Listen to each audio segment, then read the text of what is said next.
नमस्ते. आज आपण Mula Mutha river rejuvenation project या प्रोजेक्टच्या प्रकल्पाच्या संदर्भामध्ये आज हे प्रेझेंटेशन बघूयात.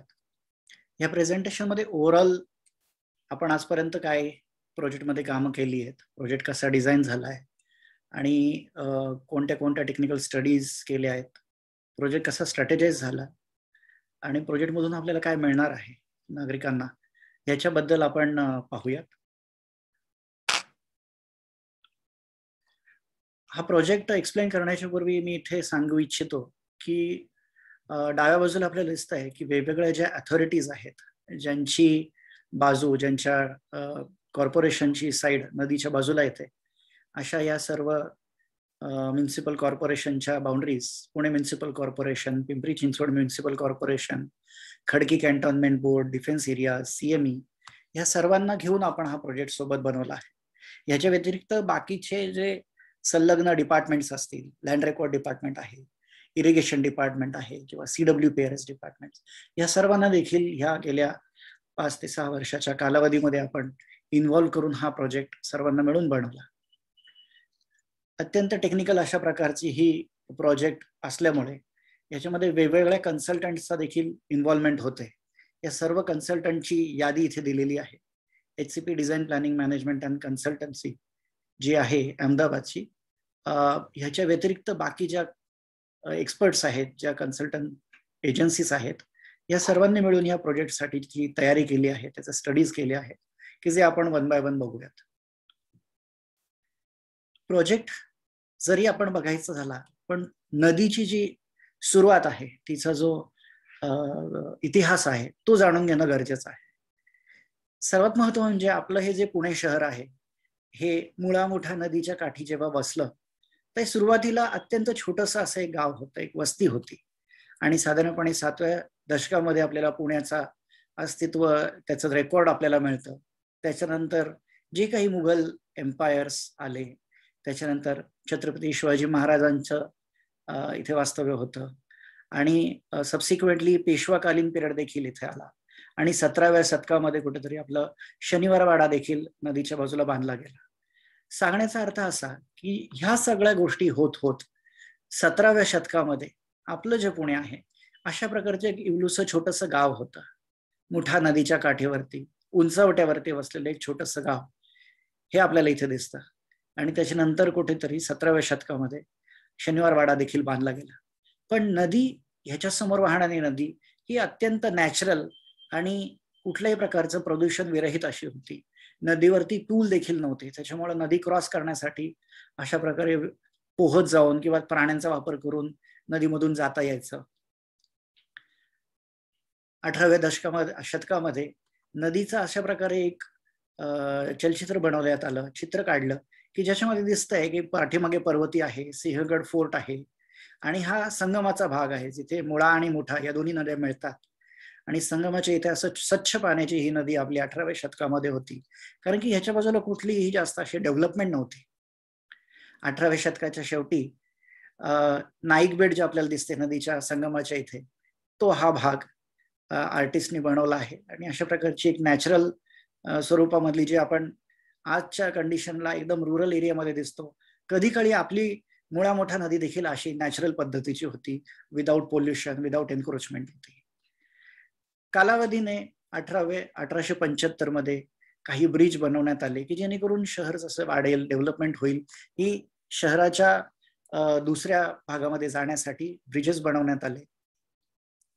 अशा प्रकारचे ब्रिजेस मुठा, मुळा आणि मुळा मोठा या तिन्ही नद्यांवरती बनवण्यात आले की जेणेकरून रस्ते, रेल्वे हे नदीला क्रॉस करू शकतील. पैकी हा एक फोटोग्राफ आहे. 1923 साली श्री छत्रपती शिवाजी महाराज ब्रिज शनिवार वाड्याच्या समोर जो बनवला गेला आणि हे त्याचं इनॉग्रेशनचा फोटोग्राफ आहे. तर पूल बनवल्यामुळे नदीला दोन्ही बाजूंना क्रॉस करणं सहज झालं. तर हे ते पुलाचं लोकेशन आणि त्याच्यामुळे शहर आपलं नदीच्या पलीकडे देखील वाढायला लागलं. सबसिक्वेंटली नदीच्या बाजूला आलेली हे डेव्हलपमेंट किंवा पाठीमागे आपल्याला दिसणारी ही बस की जेणेकरून पब्लिक ट्रान्सपोर्ट असल्यामुळे शहर हळूहळू दूर व्हायला लागलं आणि त्याची जी बाउंड्री आहे ना, शहराची जी रेषा आहे, ही पसरायला लागली. वेगवेगळ्या इन्स्टिट्यूट्स आल्या, आणि डेव्हलपमेंट स्प्रेड व्हायला लागली. कॅन्टोन्मेंट बोर्ड किंवा पुणे कॅन्टोन्मेंट हे आल्याने देखील सुद्धा आपली शहराची मर्यादा वाढू लागली. तर ह्या सर्वांना जर आपण बघितलं तर 17व्या शतकापासून आजपर्यंत आपलं इवलूचं जे पुणे आहे हे हळूहळू वाढत, आधी मुठा नदी क्रॉस झाली, नंतर मुळा नदी क्रॉस झाली आणि मुळा मुठा देखील क्रॉस झाली. या तिन्ही नद्या आणि नद्यांच्या आजूबाजूचा हा परिसर हा पूर्णपणे आज आपल्याला विकसित दिसतो, डेव्हलप दिसतो. आणि जेव्हा नदीच्या अवतीभोवती अशा प्रकारचं शहर वसतं तर त्याचा इम्पॅक्ट काय होतो की अशा प्रकारची ही जी नॅचरल परिस्थितीमध्ये असणारी ही नदी होती 1930 सालचा जर आपण सिनरी बघितला तर ही आज कुठेतरी अशी झाली आहे की नदीच्या आतमध्ये इंटरसेप्टर लाईन्स दिसत आहेत, काही ब्रिजेस येतात, नदीमध्ये चॅनल बनवला गेला आहे, गार्बेज डम्पिंग होतं, कन्स्ट्रक्शन्स होतात आणि ह्या सगळ्यांच्या कारणामुळे नदी प्रदूषित होते, चोकअप होते आणि नदीची जी नॅचरल कंडिशन आहे ती खालावते. आज जर आपण बघितलं तर नदीच्या दोन्ही बाजूला बऱ्याच ठिकाणी अशा प्रकारचं गार्बेज टाकलेलं फेकलेलं दिसून येतं. काही ठिकाणी तुटके फुटके घाट आपल्याला समोरच्या बाजूला दिसत आहेत. नाले जे नदीपर्यंत येतात त्याच्यामध्ये पोल्युशन येतं, कचरा येतो की जो नदीच्या पाण्याला अजूनच दूषित करतो. नदीच्या जो दोन्ही बाजूचा जो एरिया आहे त्याच्यामध्ये कुठेही चालण्यासाठी जागा नाही. आज आपण नदीपर्यंत जाऊ शकत नाही, प्रायव्हेट प्रॉपर्टीज येतात किंवा नदीचा आस्वाद आपण घेऊ शकत नाही. नदी जरी एक प्रायव्हेट एंटिटी असली, सर्वांची असली, तरी सुद्धा सर्व तिथे जाऊ शकत नाही. आणि ह्या सगळ्यांचा रिझल्ट जो आपल्याला मिळतोय की नदीच्या आजूबाजूच्या एरियामध्ये पुराचा धोका आहे. नदीमधले असलेली जी जीवसृष्टी आहे ती कुठेतरी बायोडायव्हर्सिटी आज खूपच डिग्रेडेड झाली आहे, ॲक्वेटिक लाईफ डिग्रेड झाली आहे आणि नदीमध्ये पोल्युटेड पाणी असल्यामुळे खूप आपल्याला दुर्गंध येतो आणि अनहायजेनिक कंडिशन देखील आपण बघू शकतो. तर ही आपल्या नदीची कंडिशन हळूवारपणे गेल्या काही शतकांपासून झालेल्या अर्बनायझेशनचाच रिझल्ट आहे की आपल्या नदीकडे दुर्लक्ष झालं आणि नदीमध्ये जे आपण घाण कचरा जे काही टाकतो त्याच्यामुळे नदीची कंडिशन दिवसेंदिवस खराब झाली. ह्या सर्व गोष्टींना एक कॉम्प्रिहेन्सिव्ह पद्धतीने बघण्यासाठी आणि नदीला पुन्हा एकदा रिज्युव्हेनेट करण्यासाठी असा हा comprehensive context specific project Pune municipal कॉर्पोरेशनने हाती घेतला की जेणेकरून पुन्हा एकदा आपण आपल्या नद्यांना स्वच्छ करू, सुंदर करू शकू. तर हा जो प्रकल्प आहे साधारणपणे ही जी पिवळी लाईन आपल्याला दिसते ही पुणे म्युनिसिपल कॉर्पोरेशनची अथॉरिटी बाउंड्री आहे. याच्यामध्ये मुळा नदी 22 किलोमीटरची, मुठा नदी 10.4 किलोमीटरची आणि ह्या दोन्ही मिळाल्यानंतर जी मुळा मुठा नदी बनते ती 11.8 किलोमीटर, असं 44 किलोमीटरची नदीची लेंथ आपल्याला इथे दिसते. पण हा जरी प्रोजेक्ट एरिया असला 44 किलोमीटरचा, पण ह्याच्यावरून ही नदी पूर्ण कंटिन्युएशन मध्ये वाहत जाते. त्याच्या अपस्ट्रीम भागामध्ये किंवा वरच्या भागामध्ये काही रिझर्वायर्स आहेत, डॅम्स आहेत आणि त्या डॅमचा स्टडी करणं गरजेचं आहे. डॅम नंतर जी नदी वाहत येते त्याचा टेरेन किंवा त्याचा स्लोप किती पाणी येईल ह्याच्यासाठी महत्वाचं आहे. म्हणून नदीचं टोटल फ्लड कॅल्क्युलेशनसाठी डॅम आणि टोटल कॅचमेंट जो आहे, लोकल कॅचमेंट किंवा वरचा कॅचमेंट, या सगळ्यांचा स्टडी करून आपण हायड्रोलॉजी स्टडी केलेला आहे ज्याच्यावरती आपला प्रोजेक्ट बेस्ड आहे. सर्वात महत्वाचा मुद्दा म्हणजे जेव्हा नदीच्या वरच्या अंगाला अशा प्रकारचे डॅम असतात याचा अर्थ कुठल्याही प्रकारचा रेग्युलेटेड वॉटर आपल्या नदीमध्ये मिळतं. आपल्याला सडन फ्लडचा जो इफेक्ट आहे हा कमी होतो आणि रेग्युलेटेड पद्धतीने मॅनेजमेंट एफिशियन्सी आणून हा आपण पाण्याचा जो पुराचं जे पाणी असतं ते आपण व्यवस्थित इथे शहरापर्यंत रेग्युलेट करू शकतो. ते आपल्या तिन्ही नद्यांमध्ये ह्याचा बेनिफिट आहे की आपल्या अपस्ट्रीम मध्ये ऑलरेडी रिझर्वायर्स बनलेले आहेत.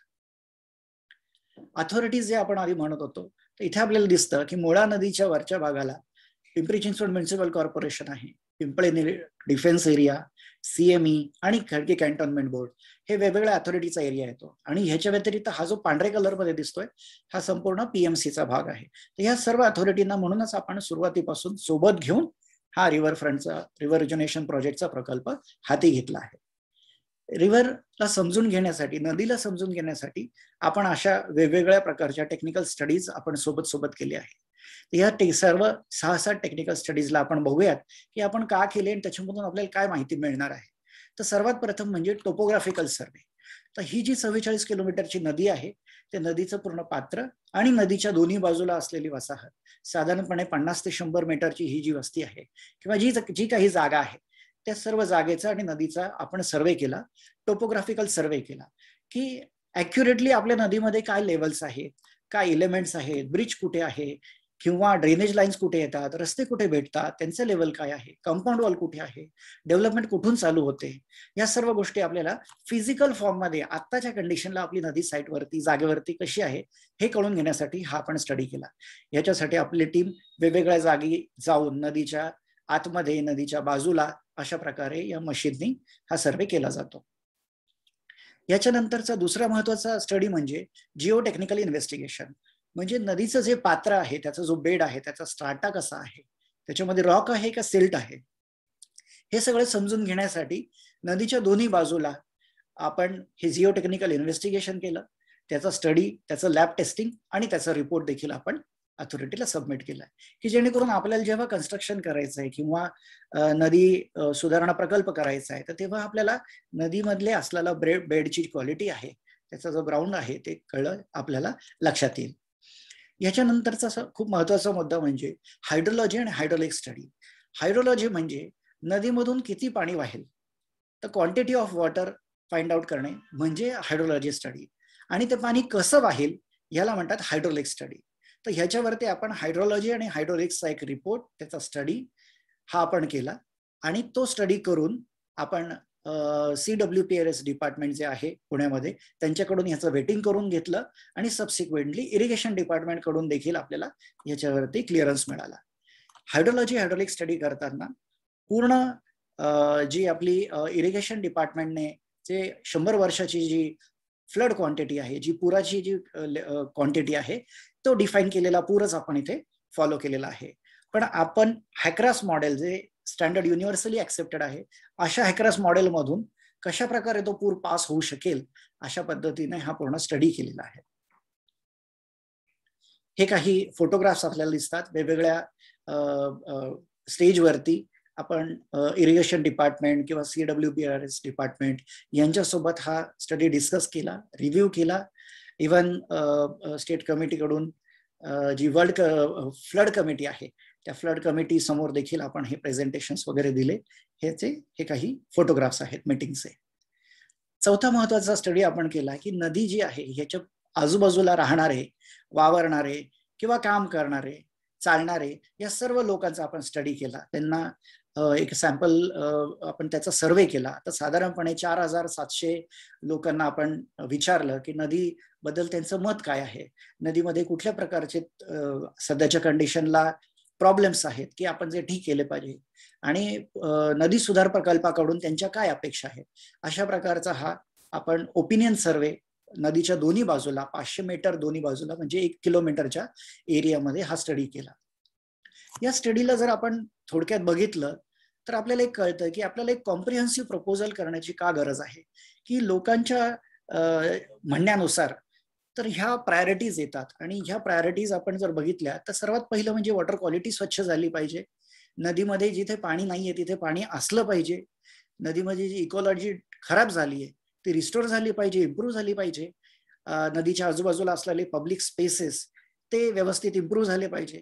दिसायला देखील नदी आपली अस्थेटिकली चांगली दिसली पाहिजे, लोकांना तिथे जाऊन आनंद मिळाला पाहिजे. फ्लड, पुरापासून जो थ्रेट आहे तो धोका कमी झाला पाहिजे, सेफ्टी वाढली पाहिजे, आणि नदीच्या आजूबाजूला किंवा नदी क्रॉस करण्यासाठी आपल्याला कनेक्टिव्हिटी इम्प्रूव्हमेंट झाली पाहिजे. तर अशा प्रकारचा कॉम्प्रिहेन्सिव्ह रिक्वायरमेंट आपल्या ह्या ओपिनियन सर्वे मधून आपल्या समोर येते. ह्याच्या व्यतिरिक्त आपण वेगवेगळ्या स्टेजेसवरती अगदी सुरुवातीच्या इश्यू आयडेंटिफिकेशन पासून कॉन्सेप्ट ऑब्जेक्टिव्ह फायनलाइज करण्यासाठी, कॉन्सेप्ट डेव्हलपमेंटसाठी आपण वेगवेगळ्या स्टेकहोल्डर सोबत ह्या मीटिंग्स केल्या, डिस्कशन्स केले, आणि त्याच्यानुसार हा DPR बनवला. तर ह्याच्यामध्ये इलेक्टेड रिप्रेझेंटेटिव्ह असतील किंवा मीडिया रिप्रेझेंटेटिव्ह असतील, ह्यांना भेटलो आपण, त्यांच्यासोबत time to time periodic discussions झाले. NGOs आहेत, मीडिया आहेत, या सर्वांशी देखील आपण, एक्सपर्ट डिपार्टमेंट आहेत PMCचे किंवा बाकी डिपार्टमेंटचे, यांच्या सर्वांसोबत आपण टाइम टू टाइम हा प्रकल्प डिस्कस केला. आणि तेव्हा कुठे 2016 पासून आजपर्यंत हा प्रकल्प DPR बनवण्याच्या लेवलपर्यंत आला. पाचवा महत्वाचा मुद्दा म्हणजे नदी जरी जागेवरती आपल्याला दिसत असली पण त्या नदीच्या दोन्ही बाजूला शहर वसलेलं आहे. म्हणजे कुठे ना कुठे दोन्ही बाजूनी एक प्रायव्हेट प्रॉपर्टीज येणार आहेत.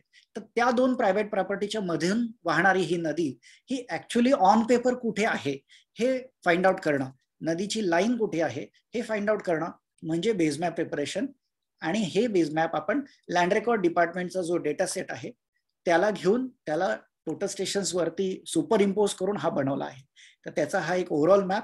आणि वरती बघा आपल्याला दिसतंय की हा टोपोग्राफिकल सर्वे, नदी आणि नदीच्या आजूबाजूची डेव्हलपमेंट. आणि ह्याच्यावरती जेव्हा आपण प्लॉट ऍडजस्ट करतो दोन्ही बाजूचे तर ही काळ्या रंगामध्ये दिसलेली लाईन म्हणजे ऑन पेपर असलेली आपली नदी. गरज नाही की साईटवरती देखील आपली नदी अशीच असेल. साईटवरती जागेवरती आपली नदी ह्या दोन काळ्या लाईनीच्या आतमध्ये पण असू शकते किंवा बाहेर पण असू शकते.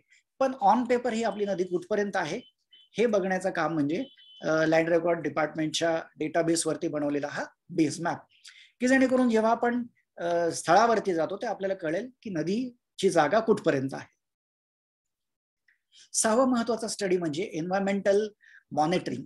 तर नदीच्या आतमध्ये पाण्याची स्थिती कशी आहे, नदीमध्ये सॉइल कंडिशन कशी आहे, एअर क्वालिटी कशी आहे, फ्लोरा फौना कशी आहे, ॲक्वेटिक लाईफ कशी आहे, हे सगळं स्टडी करण्याचं जे काम आहे ते बेसलाईन मॉनिटरिंगच्या अंतर्गत आपण एन्व्हायरमेंटल इम्पॅक्ट असेसमेंट जे करतो त्याच्यामध्ये आपण केलं आहे. आणि ह्या प्रकल्पासाठी 2019 मध्ये एन्व्हायरमेंटल क्लिअरन्स देखील आपल्याला सियाकडून मिळालेला आहे. अशा प्रकारची जी पोल्युटेड नदीचं पाणी, नदीचं जे पात्र आपल्याला दिसतंय त्याच्यामध्ये बऱ्याच ठिकाणी वॉटर हायसिन देखील डेव्हलप झालेला आहे आणि ह्याच्यामुळे आपल्याला खूप प्रदूषणाचा त्रास होतोय. तर हे झाले आपले सगळं टेक्निकल स्टडीज. पण ह्या टेक्निकल स्टडीजच्या व्यतिरिक्त ऍज अ एक नागरिक म्हणून जेव्हा आपण नदीच्या बाजूला जातो तेव्हा आपल्याला हे दृश्य नेहमीच दिसतं की नदीमध्ये पोल्युटेड नाले जे आहेत त्याच्यामधून पाणी येत आहे, सांडपाणी येत आहे. नदीच्या बाजूला बऱ्याच ठिकाणी गार्बेज डम्पिंग झालंय, कचरा टाकला जातोय, नदीचं पाणी खूप दूषित झालंय. काही ठिकाणी कन्स्ट्रक्शन डेब्रिज देखील नदीच्या बाजूला टाकलं जातं कारण की तिथे कुठं चेक नाही, कोणी जाऊ शकत नाही, पाहू शकत नाही. अथॉरिटी देखील या 44 किलोमीटरच्या नदी म्हणजे 88 किलोमीटरचं जे एज आहे त्याला आपण 24 आवर्स मॉनिटरिंग नाही करू शकत. आणि त्याच्यामुळे अशा प्रकारच्या ऍक्टिव्हिटीज नदीच्या बाजूला आपल्याला दिसून येतात. ह्याच्या व्यतिरिक्त जेव्हा कधी पावसाळ्यामध्ये पूर येतो, पाणी वाढतं, तेव्हा हे पाणी काही पुलांच्या वरून जातं किंवा जिथे राहण्याची जागा आहे अशा एरियामध्ये, लो लाईंग एरियामध्ये जातं किंवा मंदिरं असतील किंवा अजून काही डेव्हलपमेंट असेल, स्लम्स असतील, याच्यामध्ये देखील हे पाणी घुसतं आणि जानमालला प्रॉब्लेम होतो. आणि आताच्या ज्या कंडिशनमध्ये जे लो लेवलच्या ऍक्टिव्हिटीज आहेत त्याच्यामुळे हे फ्लड देखील वाढते. नदीच्या दोन्ही बाजूला आपण जरी म्हटलं की नदी एक पब्लिक असेट आहे पण पब्लिक तिथे जाऊ शकत नाही, त्याचा आस्वाद घेऊ शकत नाही. इनएक्सेसिबल एजेस आहेत आपल्या. मेजॉरिटी रिव्हर बेड जे आहे, नदीचं जे पात्र आहे हे एकतर ड्राय आहे म्हणजे त्याच्यामध्ये पाणीच नाहीये आणि जर कुठे पाणी असेल तर ते सुद्धा एक पोल्युटेड वॉटर आहे, दूषित पाणी आहे. त्याच्यामुळे काय होतं की नदीची जी इकॉलॉजी आहे, फ्लोरा फाउना आहे, तो खूप खराब झाले आहे. जास्त करून आपल्याला नदीच्या बाजूला इन्व्हेजिव्ह ट्रीज म्हणजे असे काटेरी झाडं, झुडपं अशी दिसतात की जी नसावी, की त्याच्यामधून कुठल्याही प्रकारचं आपल्याला इकॉलॉजिकल इम्प्रुव्हमेंट नाही दिसते तर अदर प्रदूषण वाढेल अशा प्रकारची इकॉलॉजी आपल्याला दिसते. आणि जी जुनी फिशेस असतील किंवा अजून जे ॲक्वेटिक लाईफ असेल ते सुद्धा आपलं डिस्ट्रॉय झालेलं आहे. तर ह्या तिन्ही नद्या, मुळा मोठा आणि मुळा मोठा, या तिन्हींमध्ये आपल्याला पाण्याची टंचाई, नदी पात्रामध्ये स्वच्छ पाण्याची टंचाई दिसून येते.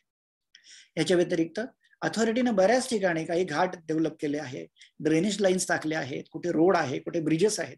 पण ह्या सर्व गोष्टी ज्या अमेनिटीज आपण म्हणू शकतो या सर्व अमेनिटी पीसमिल मध्ये झालेल्या आहे. पीसमिल मध्ये म्हणजे त्या करताना कुठल्याही प्रकारचा कॉम्प्रिहेन्सिव्हनेस नव्हता किंवा त्या एकमेकाशी कनेक्टेड नाहीये. त्याच्यामुळे एक छान सुंदर पिक्चर आपल्या समोर नाही उभं राहत. या आयसोलेशन मध्ये असतात आणि म्हणूनच त्या डिस्टर्ब देखील करतात.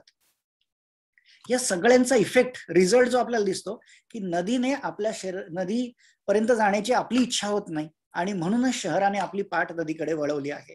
नदीपर्यंत जाणं, ऍक्टिव्हली त्याला एन्जॉय करणं किंवा पाहणं, हे कुठल्याही प्रकारच्या ऍक्टिव्हिटीज आपल्याला खूप कमी झालेल्या दिसत आहेत.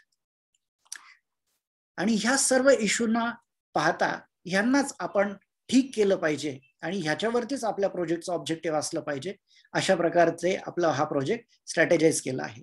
तर फॉर एक्झाम्पल, नदीमध्ये प्रदूषण आहे तर आपण आपली नदी स्वच्छ केली पाहिजे, प्रदूषण फ्री केली पाहिजे. पुराचा धोका आहे तर त्याच्यापासून नदी आणि नदीच्या सराउंडिंग एरियाजला वाचवलं पाहिजे. इनएक्सेसिबल बँक्स आहेत, स्ट्रॅटेजिक लोकेशन वरती आपल्याला नदीपर्यंत जाता आलं पाहिजे. नदीमध्ये पाणी नाहीये तर नदीमध्ये स्वच्छ वाहतं पाणी आलं पाहिजे. आपल्या नदीशी व्यवस्थित कनेक्टिव्हिटी नाही, खूप कमी ठिकाणी आपण जाऊ शकतो, तर कनेक्टिव्हिटी इम्प्रूव्ह झाली पाहिजे. आणि जे काही थोड्या थोड्या पीसमिलमध्ये झालेल्या ऍक्टिव्हिटीज आहेत किंवा ज्या एक्झिस्टिंग अम्युनिटीज आहेत नदीच्या बाजूला, त्या व्यवस्थित कॉम्प्रिहेन्सिव्हली नदीशी संलग्न झाल्या पाहिजे, कनेक्ट झाल्या पाहिजे. तर अशा प्रकारचे आपण आपल्या प्रोजेक्टचे ऑब्जेक्टिव्ह ठेवत आहोत. आता वन बाय वन एक एक ऑब्जेक्टिव्ह आपण बघूयात की ह्याला आपण कसं स्ट्रॅटेजाइज आपण केलं आहे आपल्या प्रकल्पांच्या माध्यमातून. तर सगळ्यात पहिलं म्हणजे नदीला प्रदूषणामधून मुक्त करायचं. पण नदीमध्ये प्रदूषण येतं तरी कुठून? नदीमध्ये येणार हे जे प्रदूषण आहे हे नाल्यांमधून येतं किंवा पाईप्ड आउटफॉल मध्ये येतं. जेव्हा एक शहराचं अर्बनायझेशन होतं तर शहरामधला हा जो मैला सांडपाणी असतं हे नदीमध्ये सोडलं जातं आणि त्याच्यामुळेच नदी ही प्रदूषित होते. तर अशा प्रकारचा सिनारिओ वापरलेला दिसतो. तर आपण ह्या सर्व नाल्यांना किंवा आउटफॉलला जे नदीमध्ये येत आहेत, प्रदूषण आणतात, यांना सगळ्यांचं मॅपिंग केलं, लोकेट केलं. तर येणारं प्रदूषण थांबवणं हे सगळ्यात महत्वाचं. तर त्याच्यासाठी एक्झिस्टिंग असणारे ह्या जे इंटरसेप्टर लाईन्स आहेत नदीच्या बाजूला, ह्या इंटरसेप्टर लाईन्स आपण आयडेंटिफाय केल्या की त्याच्यामध्ये ह्या सगळं पाईप आउटफॉल किंवा नाले कर्व होतील किंवा केले जातील. त्याच्या व्यतिरिक्त हा जो जायकाचा प्रपोजल आहे, जी पुणे म्युनिसिपल कॉर्पोरेशनने पोल्युशन अबेटमेंटसाठी हाती घेतला आहे आणि त्याचं आता काम देखील चालू झालं आहे. तर ह्या जायका प्रकल्पाच्या अंतर्गत ज्या इंटरसेप्टर लाईन्स प्रपोज्ड आहेत त्या देखील आपण इथे टाकल्या की जेणेकरून ह्याच्या माध्यमातून काही नाले किंवा आउटफॉल कर्व केले जातील, स्टॉप केले जातील. ह्याच्या व्यतिरिक्त जिथे कुठे ऍडिशनल नाले किंवा आउटफॉल राहतील तर तिथे आपल्या या प्रकल्पांतर्गत देखील इंटरसेप्टर लाईन टाकल्या जातील आणि कुठूनच नदीमध्ये डायरेक्ट पोल्युटेड पाणी जे आहे हे जाणार नाही कुठल्याही नाला किंवा आउटफॉल मधून. हे आधी इंटरसेप्टर मध्ये घेतलं जाईल. पण हे इंटरसेप्टर मधून घेतलेलं पाणी हे पुढे एसटीपी ला म्हणजे एक्झिस्टिंग किंवा प्रपोज्ड एसटीपी असतील त्याला नेण्याचं काम केलं जाईल. तर इथे आपल्याला एक कॉन्सेप्च्युअली दाखवलंय की अशा प्रकारे नदीमध्ये जाणारे हे जे आउटफॉल्स आहेत, पाईप आउटफॉल आहेत की जे पोल्युटेड पाणी नदीमध्ये टाकतात, ह्यांना स्टॉप करून इथे इंटरसेप्टर लाईन टाकून हे नदीपासून दूर नेऊन एसटीपी मध्ये ट्रीट करावे. आणि हे इंटिग्रेट करण्यासाठी आपण जी ग्रीन एम्बँकमेंट करणार आहोत, प्रोटेक्शन वर्क करणार आहोत, त्याच्या आतमध्ये हे इंटिग्रेट करावं की जेणेकरून हे तुटणार नाही, फुटणार नाही आणि त्याचं मेंटेनन्स व्यवस्थित होईल आणि कुणीही नव्याने एक नवीन लाईन नदीमध्ये सोडू शकणार नाही फ्युचरमध्ये. तर हयात असलेले सर्व पाईप आउटफॉल नाले कर्व करावे, त्याला एसटीपीला न्यावं आणि अशा प्रकारचे एज प्रोटेक्शन करावी की जेणेकरून नवीन नाले किंवा आउटफॉल अशा प्रकारे नदीमध्ये टाकताच येणार नाही. ही जी इंटरसेप्टर लाईन आहे ही आपल्या एक्झिस्टिंग एसटीपी, जे पुणे शहरामध्ये 11 एक्झिस्टिंग एसटीपीज आहेत आणि फॉर्च्युनेटली सर्व एसटीपी नदीच्या बाजूलाच आहेत. तर ह्या एसटीपींना किंवा जायका प्रकल्पाअंतर्गत प्रपोज्ड जे 10 एसटीपी आहेत त्यांना हे लाईन्स कनेक्ट केल्या जातील. ह्याच्या व्यतिरिक्त की जेणेकरून जे काही पोल्युशन आहे, वॉटर पोल्युशन आहे, ते इंटरसेप्टरच्या माध्यमातून एसटीपी मध्ये ट्रीट केल्यानंतरच नदीमध्ये सोडलं जाईल, डायरेक्ट सोडलं जाणार नाही. पण ह्याच्या व्यतिरिक्त अपस्ट्रीम एरिया म्हणजे वरच्या भागातून जे काही डेव्हलप्ड एरियाज असतील तिथून जर नदीमध्ये पोल्युशन आलं तर काय करावं? तर त्याकरता सुद्धा आपण रेकमेंड केलं आहे की त्यासाठी दोन्ही बाजूला अपस्ट्रीम एरियामध्ये अशा प्रकारचे एसटीपीज टाकावे, इंटरसेप्टर लाईन टाकावी की जेणेकरून तिकडून देखील ट्रीट केल्यानंतरच नदीमध्ये पाणी सोडलं जाईल. याचं एक जनरल कॅल्क्युलेशन जे आहे हे आपल्या समोर इथे दिसतंय. आपल्याला इथे दिसतंय साधारणपणे की आताची जी पाण्याचा जो सप्लाय आहे तो फ्युचरमध्ये पुणे म्युनिसिपल कॉर्पोरेशन 24/7 सिस्टीम करून ह्याला टेलिस्कोपिक मीटरिंग सिस्टीमने कर्बिंग करण्याचं आणि लिकेज प्रूफ करण्याचा प्रयत्न करणार आहे आणि त्याच्यामुळे हा जो इफेक्टिव्ह सिवेज जनरेशन होईल हे साधारणपणे 1062 MLD होईल. त्यापैकी अप्रॉक्सिमेटली 477 MLD ही एक्झिस्टिंग एसटीपीची कॅपॅसिटी आहे. त्याची कॅपॅसिटी जास्त आहे पण फंक्शनिंग 477 आहे. जायका प्रकल्पाच्या अंतर्गत देखील 396 MLD एसटीपीज, जे 11 एसटीपी आपण म्हटलं ते ऍड होतील. हे दोन्ही मिळून 873 MLD एसटीपी नदीच्या दोन्ही बाजूला फ्युचरमध्ये आपल्याला दिसतील. या व्यतिरिक्त प्रायव्हेट एसटीपी जे आहेत हे 32 MLD चे ऑलरेडी एक्झिस्टिंग आहेत आणि 4 एसटीपी प्रपोज केलेले आहे की जे अंडर एक्झिक्युशन प्रोग्रेसमध्ये आहेत. नवीन STP याच्या व्यतिरिक्त जो शॉर्टफॉल राहील 25 MLDचा तो देखील कंप्लीट केला जाईल. याचा अर्थ शहरामध्ये तयार होणार जे काही मैला सुएचं पाणी असेल हे सगळं ट्रीट करण्याची जबाबदारी पुणे म्युनिसिपल कॉर्पोरेशनने घेतली आहे आणि त्या हिशोबाने पावलं उचलत हे STPची डेव्हलपमेंट देखील होत आहे की जेणेकरून नदीमध्ये कुठूनच अनट्रीटेड वॉटर डायरेक्ट जाणार नाही, ते STP मध्ये ट्रीट होईल आणि त्याच्यानंतरच मग नदीमध्ये सोडलं जाईल आणि अशा प्रकारे आपण नदीला प्रदूषण मुक्त करू शकतो. याच्या व्यतिरिक्त सध्याच्या कंडिशनला नदी पात्रामध्ये असणारे ज्या ड्रेनेज लाईन्स आहेत आणि त्याचे हे जे मोठे मोठे मॅनहोल दिसतात ह्याला आपण बघितलं की हे मॅनहोल काय होतं की हे डॅमेज होतात, ते दिसायलाही खराब दिसतात आणि जेव्हा पूर येतो तर हे पुराला अडथळा देखील बनतात. तर ह्याच्यासाठी आपण असं प्रपोज करत आहोत की हे असे मोठे मोठे मॅनहोल जे एक्झिस्टिंग ड्रेनेज लाईन मुळे आहेत तर त्यांना प्रपोज्ड ही जी ग्रीन एम्बॅंकमेंट आहे त्याच्या प्रॉमिनाडशी इंटिग्रेट करावं, पाठीमागे शिफ्ट करावं आणि एक्सपोज जे मॅनहोल आहेत त्याच्याऐवजी त्याला व्यवस्थित सील करून व्यवस्थित इंटिग्रेट करावं की जेणेकरून हे मॅनहोल डॅमेज पण होणार नाहीत आणि फ्लडला बाधा देखील बनणार नाहीत. त्याच्यामुळे आपली जी आत्ताची जी इंटरसेप्टरची जी सिस्टम आहे ती देखील इम्प्रूव्ह होईल. हे झालं पाणी शुद्ध करण्याची पद्धत. पण हे पाणी शुद्ध केल्यानंतर देखील जिथे कुठे गार्बेज आहे किंवा कन्स्ट्रक्शन डेब्रिज आहे ते तर तसंच आहे, पण ते कसं आपण थांबवणार? तर काही ठिकाणी हे आपल्याला कन्स्ट्रक्शन डेब्रिज दिसतं तर काही ठिकाणी गार्बेज डम्पिंग देखील दिसतं. तर हे कन्स्ट्रक्शन किंवा गार्बेज डम्पिंग कसं थांबेल? आजच्या कंडिशनला हे का होतं? कारण की 88 किलोमीटरची ही जी नदीची जी एज आहे, जी बँक आहे ती ही कुठल्याही प्रकारची मॉनिटरिंगच्या विदाउट असलेली बँक आहे. कोणी जात नाही, कोणी फिरत नाही आणि त्याच्यामुळे अशा प्रकारच्या ह्या ऍक्टिव्हिटीज आपल्याला तिथे दिसतात. जेव्हा ह्या एजेसवरती आपण अशी हे ऍक्सेसिबल एज प्रोटेक्शन वर्क करू की जिथे लोक चालू शकतील, सायकलिंग करू शकतील आणि ग्रीन एम्बॅंकमेंट बनेल तर तिथे कोणीही तिथे सर्वांच्या समोर गार्बेज टाकू शकणार नाही किंवा कन्स्ट्रक्शन डेब्रिज देखील टाकू शकणार नाही. आणि ह्या एज प्रोटेक्शन वर्कमुळे आपली बाजूचा जो लो लाईंग एरिया असेल तो फ्लड पासून प्रोटेक्ट होईल आणि नदी देखील डम्पिंग किंवा garbage dumping, construction debris dumping मधून प्रोटेक्ट होईल. दुसरा महत्वाचा ऑब्जेक्टिव्ह म्हणजे की नदीमध्ये जे पुराचा धोका आहे, नदीच्या बाजूच्या एरियामध्ये जो पुराचा धोका आहे त्याच्यापासून कसं आपल्याला प्रोटेक्शन देता येईल. बऱ्याच ठिकाणी काय होतं की नदीमध्ये हे जे लो लेवल ब्रिजेस आहेत ते देखील सबमर्ज होतात. ह्या सर्वांना आपण स्टडी केलं तर आपल्या लक्षात येतं की नदी पात्रामध्ये आत्ताच्या कंडिशनला low level bridges, manholes, garbage dumping, construction debris dumping किंवा गणेश विसर्जन घाट ह्या सर्व स्ट्रक्चर्समुळे नदीच्या प्रवाहाला एक बाधा बनते आणि त्याची पातळी जी आहे, पुराची पातळी ही वाढते आणि हा पूर कुठे ना कुठे शहरामध्ये एंटर करतो. पैकी काही एरिया डेव्हलप पण असू शकतो किंवा अनडेव्हलप देखील असू शकतो. पण ह्या एरिया सर्वांना इनंडेट म्हणजे पुरापासून धोका ह्या सर्व कारणांमुळे बनतो. आपल्याला वरच्या फोटोमध्ये दिसतंय की अशा डेव्हलप्ड एरियामध्ये देखील हे नदीचं पुराचं पाणी घुसतंय. तर हे आपण क्रॉस सेक्शन मध्ये बघू शकता की ह्या अशा प्रकारचे हे जे ऑब्स्ट्रक्शन्स आहेत या सर्व ऑब्स्ट्रक्शन्सला जर आपण दूर केलं तर नदीची जी वहन क्षमता आहे ती डेफिनेटली वाढेल आणि नदीची जी पुराची जी पातळी आहे ती देखील थोडी कमी होईल. पण ह्याच्या व्यतिरिक्त तरी सुद्धा ज्या सराउंडिंग लो लाईंग एरियाज आहेत त्याच्यामध्ये हे पाणी शिरू शकतं आणि ते शिरू नये म्हणून नदीच्या दोन्ही बाजूला अशा प्रकारची ग्रीन प्रोटेक्शन एज वर्क आपण प्रपोज करत आहोत की जेणेकरून पुराचं जे पाणी आहे हे केवळ नदीमधूनच पास व्हावं आणि ते सराउंडिंग लो लाईंग एरियामध्ये एंटर करू नये. म्हणून अशा प्रकारची ही ग्रीन एज प्रोटेक्शन वर्क आपण प्रपोज करत आहोत. आपण याला थोडं अजून डिटेलमध्ये समजून घेऊयात. आपली ही सध्याच्या कंडिशन मध्ये असणारी मुळा वरच्या बाजूला, खालच्या बाजूला मुठा आणि उजव्या बाजूची मुळा मुठा नदी आपल्याला दिसते. सध्याच्या कंडिशन मध्ये नदीचं हे पात्र जर आपण बघितलं तर काही ठिकाणी नदी अत्यंत नॅरो आहे आणि काही ठिकाणी थोडी बल्बस आहे, मोठी आहे आणि मेजॉरिटी एरियामध्ये ही ऍव्हरेज विड्थची नदी आहे. एक एरिया आपण झूम करून बघूयात की पुराच्या वेळेस होतं तरी काय. तर ही सध्याच्या कंडिशन नॉर्मल डेज मध्ये विदाउट पुराच्या कंडिशन मध्ये दिसणारी अशी ही नदी. तर त्याच्यामध्ये काही ठिकाणी डेव्हलपमेंट झाली आहे की जेणेकरून डेव्हलपमेंट झाल्यामुळे नदीपर्यंत ही जागा वाढलेली आपल्याला दिसते आणि काही ठिकाणी डेव्हलपमेंट नाही पण आहे.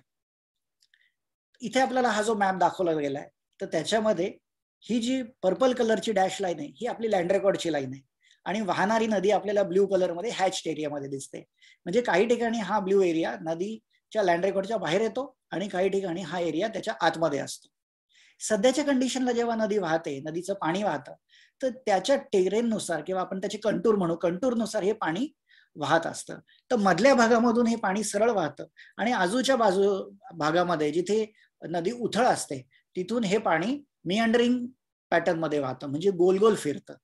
हे पाण्याची लेवल जेव्हा वरच्या लेवल पर्यंत येते, नदीच्या बँक पर्यंत येते, तर अशा प्रकारचे हे लो लेवल एरियाज अजून वाढतात आणि ह्याला आपण इंग्लिशमध्ये एडीज म्हणतो, म्हणजे भवरे एक प्रकारचे निर्माण होतात आणि म्हणून पाण्याचा जो वेग आहे तो कमी होतो, त्याच्यामध्ये स्टॅग्नन्सी, थांबा वाढतो नदीच्या पाण्याचा. समजा आपला 25 वर्षाचा जर फ्लड आला ब्ल्यू लाईन पर्यंत, तर हे पाणी हे ब्ल्यू लाईन पर्यंत जाईल आणि हा जो सराउंडिंग एरिया आहे की ज्याच्यामध्ये अत्यंत उथळ पाणी असेल तिथे हे एडीज जास्त असतील, भवरे जास्त असतील आणि त्याच्यामुळे नदीच्या दोन्ही बाजूचे हे संथ असलेलं शांत पाणी पण ते फक्त भरून राहील. ऍक्च्युअल मध्ये वाहणारा जो प्रवाह आहे हा नदीच्या मधल्या भागातूनच असतो. पण जर समजा 100 वर्षाचा फ्लड आला तर आपण इथे बघू शकतो की जे डेव्हलप्ड एरिया आहेत किंवा जे नदीपासून दूरचे एरिया आहेत अशा प्रकारच्या दूरच्या एरियामध्ये देखील हे पाणी घुसू शकतं. पण इथे ऑब्स्ट्रक्शन्स असल्यामुळे किंवा त्याची पातळी कमी असल्यामुळे ह्या पाण्याचा प्रवाह खूप संथ असतो किंवा स्टॅग्नंट असतो. मेन जो प्रवाह आहे हा नदीच्या मध्य भागातूनच वाहणाऱ्या पाण्याचा असतो. तर आपला प्रोजेक्ट काय प्रपोज करत आहे की जी नदीची मेन अलाइनमेंट आहे, जिथून ऍक्च्युअल मध्ये नदी वाहते तिथून हे सगळं पाणी वाहावं आणि हे अशा सराउंडिंग एरियामध्ये एंटर करू नये, कारण त्या सराउंडिंग एरियामध्ये एंटर केल्याने नदीच्या वहनामध्ये काही ऍडिशन होत नाही. अशा प्रकारे हे पाणी जेव्हा अशा ह्या सराउंडिंग एरियामध्ये पसरतं तर हे उथळ जागा असल्यामुळे ह्याची वहन क्षमता पण कमी असते, त्याचा वेग कमी असतो आणि हे पाणी मधून वाहणाऱ्या पाण्याला देखील एक प्रतिबंध तयार करतं. म्हणून ओव्हरऑल नदीची जी कॅरिंग कॅपॅसिटी असते ती कमी होते आणि नदीच्या पाण्याची पातळी अजून वाढायला लागते. ह्याच्या व्यतिरिक्त आपण जे प्रपोज करत आहोत की नदीचे जो प्रवाह आहे, मेन प्रवाह आहे, हा नदीच्या मध्यातून असतो. तर त्या मध्यातूनच हा नदीचा प्रवाह व्यवस्थित व्हावा आणि हे करण्यासाठी आपल्याला अशा प्रकारच्या या एज प्रोटेक्शन वर्कची गरज आहे की जेणेकरून सराउंडिंग लो लाईंग एरियामध्ये हे पाणी जाऊ नये आणि मुख्य जो प्रवाह आहे हा क्लिअर नदीला वाहनासाठी मिळावा की जेणेकरून नदीची वहन क्षमता वाढेल. असं केल्यामुळे नदीच्या जी वाहनाची जी लेवल असते ती देखील खाली येते, म्हणजे कमी जागेमध्ये आपली नदीची वहन क्षमता वाढते आणि तिची जी HFL ची लेवल असते ती देखील कमी होते. याला आता आपण व्हिज्युअलाइज करूयात की अशा प्रकारची ही जी मोठा नदी आहे कल्याणी नगर पुलाच्या जवळ, तर तिथे नॉर्मल कंडिशन मध्ये असं आपल्याला रिव्हर बेड जे एक्सपोज आहे असं दिसतं आणि कुठून तरी हे ड्रेनेजचं पाणी, खराब पाणी वाहताना दिसतं. नदीच्या दोन्ही बाजूचा एरिया जरी डेव्हलप एवढा नसला तरी त्या केसमध्ये समजा जर 100 वर्षाचा पूर आला तर हे पाणी नदीच्या या दोन्ही एरियामध्ये एंटर करू शकेल, त्याला इनंडेट करू शकेल. पण जर आपण नदीच्या दोन्ही बाजूला ह्या ग्रीन एजेस बनवल्या तर ते पाणी त्या सराउंडिंग एरियामध्ये प्रवेश करणार नाही आणि ते नदीच्या मध्यातून वाहून जाईल.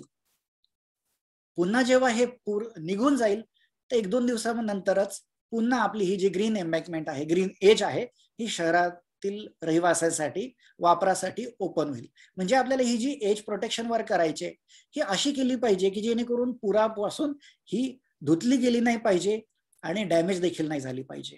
तर ह्याचा आपण डिटेलमध्ये स्टडी करून अशाच प्रकारची एम्बॅकमेंट प्रपोज करत आहोत.